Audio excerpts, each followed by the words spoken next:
The title of this book is The Parable of Wintertodt. It can be obtained by searching the bookshelves within the Great Library of the Arceuus House of Great Kourend on the new continent of Zeah. Hope you guys enjoy. There was a man called Dentristus, a farmhand on his lord's farm. His lord had a beautiful daughter, Arceuus, with whom he was in love, but always knew he would never win her hand. That winter was the great winter, which drew down the Wintertodt from the high mountains, which proceeded to devour the animals upon the farm, and freezing the next year's crops.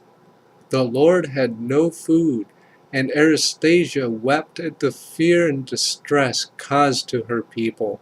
This broke the heart of Dentristus, and so he approached the Lord.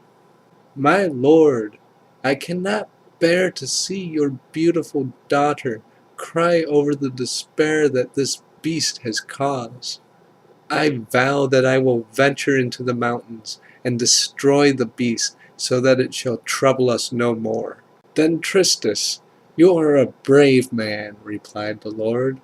"This is a dangerous undertaking, and if you succeed, I will grant you my daughter's hand in marriage, as you will truly be the only man that can make her happy." Dressed in the Lord's best armor and wielding his most dangerous weapon, Dentristus started upon his quest. Into the mountains Dentristus climbed, camping at night in the caves to protect himself from the wind and snow in search of the Wintertodt. From devastated village to devastated village, he traveled, following the carnage of the Wintertodt. With hope in his heart and love strengthening his arm, Dentristus felt invincible in his armor and powerful with his sword in his hand. He was ready when he met the Wintertodt.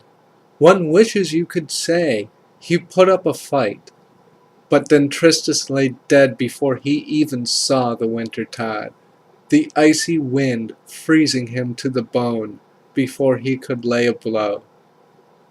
Some battles are worth fighting on your own. Some are worth fighting with friends.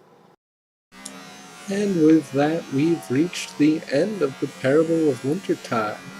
Pretty interesting tale. It tells of the power of the Wintertodt and the failure of Dentristus, the last person that you'd ever want on your Wintertodt team for killing the boss. In all seriousness though, a few books ago it was discovered that the Wintertodt is actually in a weakened state in its state at the minigame, as we can see it now in present day. But back when this book was written in the lore, the Wintertodt roamed free, and it was quite powerful indeed because it could suck power from the very elements, and it had basically invincible power in the winter seasons because it was some sort of snow demon of sorts. But it got contained somehow. Feel free to check out the book on that if you're interested. And yeah, that's it. See you guys tomorrow with another one. Peace.